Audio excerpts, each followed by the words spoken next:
All right, I'm live again, and I totally screwed that up. Um, my wife called me. I should have thought I should have thought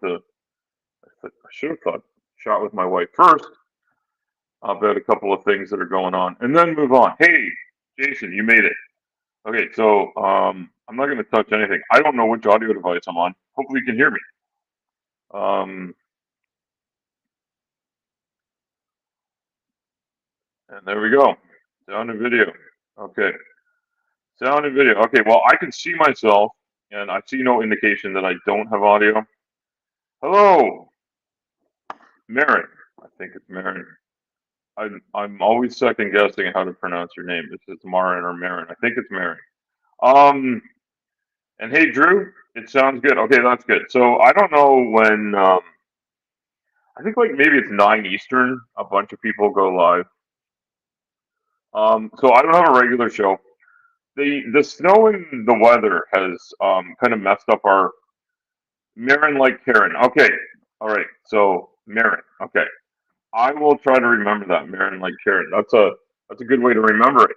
And Farmer's back. You're back. I feel like you're not really back. You're over here on my other stream, where things are good. So I was just saying to I don't know if anybody's here. I was saying my wife called me, and I should have thought about the idea that I should check in with my wife. She and I spoke this morning, but she left before the kids did. Then the kids left, and I'm home. And the snow and the weather has kind of fucked up everybody's schedule and what they want to do and what they can do. Um, and so, because we haul stuff largely to construction companies that are working on construction sites, a lot of times what happens is when it's really cold or it's really snowy, they can't take their equipment on and off the site the way they want to unless it's an absolute emergency that they get it somewhere else. They often will just leave us alone for a day or two while they, shovel up all the snow and make it an easy place to get in and out of. -4 Fahrenheit. Yeah, it's I don't know what it is in Fahrenheit here. I believe it might be like -16 this morning here. So it's not very cold, and that's in Celsius. It's pretty cold. But yeah, and in southern Ontario, southwestern Ontario, it's not uncommon to get into the -30s at least once a year, but it's not something that you see as much of as you do up north and out in the prairies. And the main reason for that being that we're so close to the Great Lakes, and we're surrounded by Great Lakes here. If you look at southwestern Ontario on a map, it's got Lake Huron to the west, Georgian Bay, which is part of Lake Huron to the north, and Lake Erie and Lake Ontario sort of at the bottom on the south. It's really, I think the Lake Erie part makes it the southwestern Ontario. And once you get into Lake Ontario territory, you're heading into the GTA and then to Eastern Ontario as you get past there. GTA meaning Greater Toronto Area, which is a ways west, or sorry, I'm a ways west of there. And But I grew up there. That's where I'm from. And we go there. We go there frequently. It's a bit of a haul to get in there. Mostly in time. It's not that far. Yeah, Lake Effect snow. Yeah, and yeah, farmer. I can't remember what part of the world you're in, but Lake Effect will bring up a lot of snow, and that's what we've been having.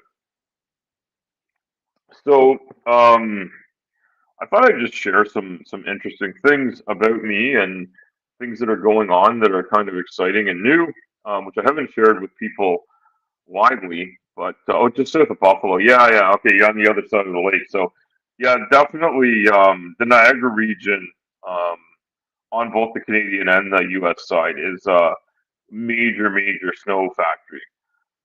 And Buffalo has been walloped more than once. Um, I think our trips into Niagara are oftentimes it's like traveling to a different world one way or the other. Sometimes it can be snowing up here and you go down to Niagara and everything is super dry and calm down there, and other times it's the reverse. And it's just the way the wind blows off the lake, and yeah, it's one of those things. Weather's an amazing thing, and weather might be a boring thing to talk about sometimes, and we have a lot of conversations in general about what's going on with climate change and how that's changing weather patterns. And I have noticed changing weather patterns over my whole lifetime, some of which is probably a natural progression, but I think it's pretty clear to me that the climate has been changed by human activity, things that we do to change the way our atmosphere works, and at higher levels, the particulates in the atmosphere change that. Sit next to a river, watch snow as entertainment for hours. Yeah, Jason, I think the natural state of things is there's a great beauty in nature, and I having grown up in the city, but having always felt more comfortable out in the country. I'm glad I moved to a rural area in my adulthood. So I feel much more comfortable here, and I love the quiet and a bit of solitude. Even though we're in a rural area where there's neighbors, it's not like we're in the wilderness, which I would probably like even more. But I'm looking out into my backyard, and it's just covered in a blanket of snow, and I see the Colorado blue spruce are there, covered in snow. Hey, Commander, welcome. The cedars haven't held on to the snow. The pear trees are not holding too much snow, just up in the branches, and the willow's not very good at holding on to snow, but its bark would definitely have. If I could see through the cedars, I could probably see some snow sitting in. The winds have been wild, and I can see our big maple tree up by the road. I can just see some of the branches sticking out there, and I can see the highway that we live nearby too. It's a few cars coming by. It's not. It's a regular work day out here. It's 8:30 in the morning, and but it's nice. It's nice to be in a rural area. Um, it's not as cramped. It's not as busy. Um, you can you can count on how long it will take you to get places. Usually, even with snow-covered roads and whatnot. I like that, and I do. I also I find that every yeah, you tap that, eh, farmer? Yeah, no, we do not. We have on our property. We have only the one maple tree now. We used to have another one. We do have some small maples on the other side of the property that I don't think would be very good for sugaring. And this one it's massive. This maple tree probably dates back to the original homesteaders on this land. I would imagine a lot of our roadways are edged with maple trees. And this maple tree is massive, and it's probably coming to the end of its life. We had to take another one down a number of years ago. I think it was before the kids were born, actually. Um, so well over 15 years ago, I think we had to knock one down. Oh, Commander, you're back again. I think you're back. Hello. Um, so yeah, so I came on to talk about some interesting things that are going on. So I often talk about um, she's like 40 years. No, a lot longer than 40 years for these ones. This one would be well over. At this point, we're talking about 150 years since this property was first settled here, and I would imagine that's about the age of it. I don't know that all maple trees last that long, um, and I don't know this for certain, but I do know that I'm old enough to know that these maple trees were big maple trees when I was a young man, and a lot of them do just fall over. Um, and depending on how much maintenance people do, we will have to maintain this one at some point. But so far, it's holding up. And maple trees are a big symbol of our country.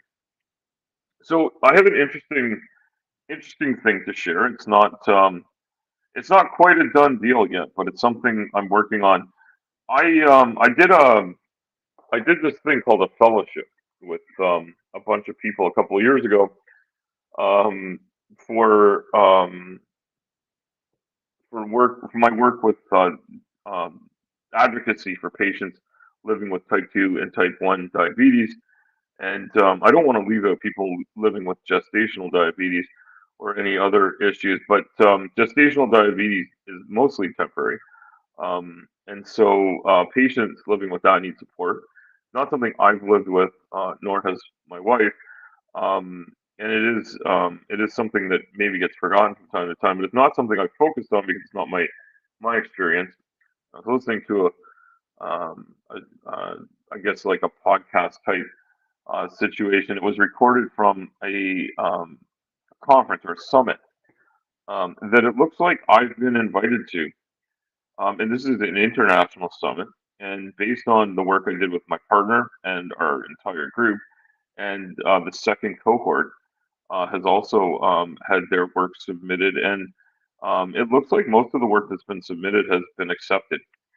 It's been presented as academic work, and I think it definitely is academic work. These things were based on scientific research, well attested research that's been done on how patients are affected by things outside of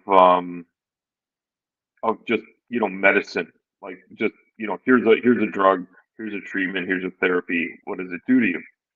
And I think something as a patient partner, I've had to face both of these things. One is trying to learn how it is that treatment modalities work on a particular disease state. So I think most of the people here are well aware that I live with obesity, I live with type 2 diabetes, and a bunch of comorbidities. And yeah, it runs in your family farm. It runs in my family too. My father's grandmother had it, and my wife has it, which is not a blood relation, but she has it, and her father has it. We all live with that. My father passed uh, a few years ago, and he was not complications from diabetes. He had other issues going on, and he ended up having. We're quite certain it was pancreatic cancer that was the main reason that he passed, but we found out about it very, very late before he passed. And pancreatic cancer and diabetes and obesity are all diseases that they tend to come together. They correlate with one another. Is it causal? Not all, we can't always make a direct causal link, but when there's enough anecdotal evidence to start researching this stuff and then start doing research, we find out that there's a huge correlation between one disease state and another, and so living with obesity, which is a very difficult disease to deal with, mostly because of the stigma and bias attached to it, and then type 2 diabetes, which is a particularly stigmatized disease, and something that I've noticed and talked to people in diabetes advocacy. There's this idea that we should separate one type of diabetes from another, and we should, at least in understanding that they're two sides of the same coin. In one case, it's a disease where the pancreas is unable to produce insulin on its own, or enough insulin on its own, depending on the level. But either way, it causes problems, and so using exogenous insulin and other treatments, it's looked after. Mostly monitoring levels is the biggest issue. So some of the technology that's come with that for type ones is amazing. And then also for type twos, the CGM helps both. When you're type two diabetic, what tends to happen is you're insulin resistant, and when you're insulin resistant, what ends up happening is your body is unable to deal with the amount of sugar that you have to process, and so you have to be very careful with your diet. What isn't really understood is that people don't go living a lifestyle that develops type 2 diabetes. People with type 2 diabetes are more likely to have a genetic component than people with type 1. And yeah, so this is excellent advice here, Farmer. The biggest suggestion if you have type 2 is to be sure to have your liver checked, NASH or MASH. Took two of my family members with type 2 as a factor in those conditions. It certainly is. And I've had my liver checked multiple times and continue to do so. And I have in some tests shown um, I'm asymptomatic for it in terms of my day to day life, but I do have some of my blood tests show that I may have MASH, and I have spoken to people about living with it because I've looked into it, and I've looked into how you should handle it. Mostly meat not have to eat. Most carbs been gaining weight. Oh yes, okay. Um, yeah. So, and Commander is sharing about their diet in America versus what they're eating in. I think you're in Europe. I'm pretty sure that's correct. Um, no Dr. Seymour until I have the residency permit. Yeah. So that's yeah, and yeah. So being healthy is important, and being aware of your health is important. So one of the things that I did with my partner in this fellowship work was we made these little comic strip things that show experiences we'd had with the healthcare industry, and then how we could fix that. And so we got to present that at a national conference back in 2024. And then in the last year, in 2025, I've done very little. And in 2026 now, um, I think I'm going to end up going to this international conference for a few days. So in March, and this conference is in a place I never thought I would ever be going, and that's India. So it's in a country called India. I think most people have heard of it. It's way over in Asia, and it's really kind of a cool thing. I had never thought about traveling to India ever in my life. It never occurred to me that that's a place that I would be headed. But yeah. Oh yes, and you okay? Wait, no one will see me. Okay, so Commander's sharing about yeah, running out of HRT affects your metabolism because, and that's so it's one of the important things about most diseases um, are caused by different underlying things. So some of it might have to do with your environment, which might include your diet and lifestyle. But and that's what most people have just assumed obesity was tied strictly to diet lifestyle choices. But it's more than that, and some choices are not choices. So there are some choices are only they have the illusion of a choice, and some things we just can't affect, no matter what we do. And obesity is a particularly difficult disease because it tends to sort of drag you in slowly. And the way we've cured it in the past by upping our efforts in diet and exercise. The train going by, I don't know how loud that is with the way the mic is on this. I don't want to fuck with any of the controls. I am going to finish this quickly. 'Cause I was only going to do this for 15, 20 minutes, and the other show kind of bombed when the tech died. But I'm gonna wrap this up by saying I'm really excited about the pers- prospect of going to India. And since I haven't been working for a couple of days here, working on getting that sorted out for myself, and that'll be a very interesting thing to go and look at. So we would probably participate in some panels. I don't know if we'd make any presentations. I would love to make a presentation on the work that we've done here. Um, Yeah, and yeah, so yeah, and Commander, I see. Yeah, it's very difficult to be in these uh, juxtaposed situations of, and it's kind of a catch-22, right? Like you can't go back to the U.S. and all that. So this is one of those things that we need to fix that. And Jason, yeah, throw you off a cliff healthcare plan. Well, I mean, if they get rid of you, they don't have to look after you, I guess, and how dare anybody pay taxes into a system and expect the system to do anything for them? That money's for billionaires, right? Yeah, and thank you, Marion. I'm thinking it's really cool too. I have traveled across my own country on several occasions now to go and speak at conferences here, and I've really enjoyed them.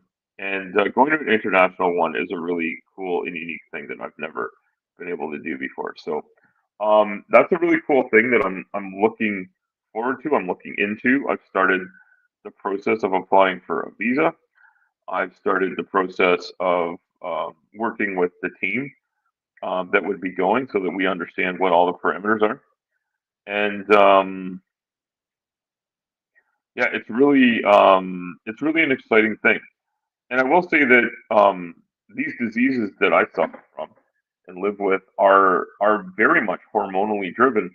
And Commander points out that they're having, they had the HRT, and then they can't get it again, and it makes a huge effect on your body, the way different hormones interact. And one of the things that people talk about a lot these days, and has been very much in the news over the past few years, is Ozempic and Wegovy and other GLP-1, those GLP-1 drugs, both the injectable ones, and there's versions of them that are oral tablets that need to be taken daily. And some people tolerate each version of them better or worse depending on their own body's metabolism. What's been making the news recently, in the even in like the popular news, not outside of just strictly health and science news, is that you have to keep taking the medicine to continue getting the effects. And weight gain is very common. The other thing that people have been talking about, which I think is worthy of discussion, is that there can be weight loss associated with it, which I've had very little since I started taking semaglutide for my diabetes, but my diabetes sugar numbers have been absolutely fantastic. Um, and I think it's really important that people understand that this medicine is not, it's a medicine, it's a drug, it's a prescription. It should be treated as such. It should not be seen as a diet pill or a way to um, live a life without having to worry about your diet and your lifestyle. It doesn't do that for people. Diet and lifestyle are exceedingly important. I work very hard on making sure that my diet and lifestyle are as good as I can make them. I'm very active every day at work, and I'm also very sore all the time. I'm in a lot of pain. I take a lot of medications for different things.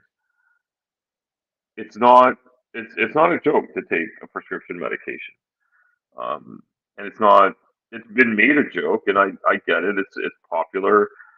People are taking it, but yeah, some studies have shown a lot of the weight loss, like the actual mass that's being lost, can be muscle and bone and other tissue aside from adipose tissue, which is the fancy way of saying your fat tissue, your fat cells. You want to shrink your fat cells if you want to fit into society. I have a lot of excess adipose tissue, but I also have a lot of muscle. I have a lot of bone. I'm a very stoutly built person, and so even if I lose all the fat on my body, I'll still have a high BMI. I'd still be considered obese by that metric, but by other metrics, I wouldn't be. And so some of these metrics we're using are wrong. Our attitude to drugs is wrong. Our attitude to obesity is wrong, but we're fixing it slowly and surely. And I'm really sorry, Commander, that they won't see you. I hope that you're able to get the permits you need to get some health care where you're at. I know that you can't get the proper treatment and safety in your home country, and that's very difficult to deal with. According to checklist, is immigration, you qualify. Okay, so qualifying and getting through the system are two different things, right? It's a lot. And then Jason says, let's all wrap this up. I think all my neighbors are doing it. Okay, for the GLP ones, yes. So, okay, I've hit something. I don't know if that showed on the stage. Um, so you get the ads. So yeah, ads come up all the time, and I even see them. Like we have billboards up here and stuff. So I think I'll end on that. And what I'm going to say is like if you are looking into GLP ones, um, they're a pretty serious drug. They're used to treat diabetics and mostly type 2 diabetics. They're very good for that for some people. They don't other people can't tolerate them well. It can be very difficult. But they change the way your metabolism works, and they do it through hormones. Hormones are I will say that when people will correct me on that. Researchers and scientists don't exactly know all the ways that it works. Like they've noticed that it does work for helping people lose weight. A lot of it has to do with the speed of gastric emptying. But the point is, hormones regulate a lot of what goes on in your body, and hormones will always be a huge part of how our bodies communicate with our brains. Um, our bodies will sort of automatically have reactions to things that they experience, and hormones are the way they signal. And that's a trucker's explanation of things. And there's a tendency to try to treat the body as a machine or as a piece of equipment or make analogies of that type. And analogies work for communication purposes, but the human body, any biological entity actually, is a pretty complicated thing. And we have complicated it to the point that we've also added in this really, really interesting look at things where we've decided what perfection is or what we should strive for. And instead of having a spectrum that we strive for, we have very narrow minds about what is and isn't okay. And that has changed the way our minds work. And by changing the way our minds work, we've changed the way we interact with our own bodies and our ability to interact with the rest of society. And so, one of the things that I work hardest on, and this is why I'm so keen to go to this conference, is that they're going to be speaking particularly about stigma. And without getting into a big thing, stigma is a huge issue because it affects our brains, and our brains are attached to our bodies. And the stigma that we do and our internalized biases and the ones that we get from external sources, whether they be individuals we know, whether they be groups we know, whether they be the way we consume media, whether it's mass media or targeted media, it doesn't really matter. All of these things signal things in our brains, and our brains signal things in our bodies. And as that comes together, we have a duty to call out what's wrong, and we have a duty to also realize that it gives us a great insight. Anyone that lives with any difficulty has a great insight into how to be empathetic to what someone else is living with, what someone else is dealing with. So I'll end on that note. It's medicine is medicine. Shouldn't be taken as a get your life fixed quickly. Um, oh, thank you, Marion. It's you'd like to know more about my work. I'll reach out to you. I don't know if I'm connected to you on Discord, but I can reach out to you. And I can show you some of what I do, and I will share. Yeah, if you reach out to me on Discord, I don't know if we're on some of the same channels. We probably are. Reach out to me, send me a DM, and I'll send you some information with the organizations I work with. And yeah, I can show you what I do as a speaker, as a communicator, and I've also strangely enough, as a truck driver, I've co-authored or contributed to published papers, which is a weird thing. And I guess this third thing that I've worked on might be the third one. Anyway, great to see everybody. Thank you so much for coming by. We'll talk to you later.